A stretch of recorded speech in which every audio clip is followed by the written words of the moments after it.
বলিউডের পর্দায় এবার আসছে দক্ষিণের ন্যাশনাল ক্রাশ রশ্মিকা মান্দানা তার নতুন ছবি দ্য গার্লফ্রেন্ড নিয়ে, যেখানে মিষ্টি প্রেমের শুরু গড়িয়ে গেছে অনিশ্চয়তা আর আত্মবিশ্বাসে টানাপোড়েনে ভরা এক আবেগঘন যাত্রায়। সদ্যই মুক্তি পেয়েছে ছবির 2 মিনিট 39 সেকেন্ডের একটি ট্রেলার, যেখানে রশ্মিকা মান্দানা ও দীক্ষিত শেট্টির প্রেমের গল্প শুরু হয় হাসি, মজা ও মিষ্টি মুহূর্তে। কিন্তু সময় যত এগোয় ততই রং বদলায় তাদের সম্পর্কে। দেখা যায় টানাপোড়েন, রাগ, কান্না এবং এক অজানা ভয়ের।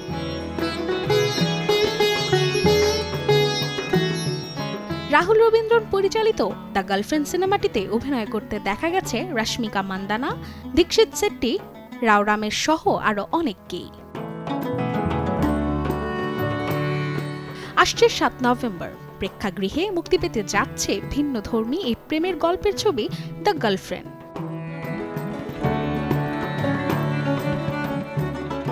Desk report, channel 24।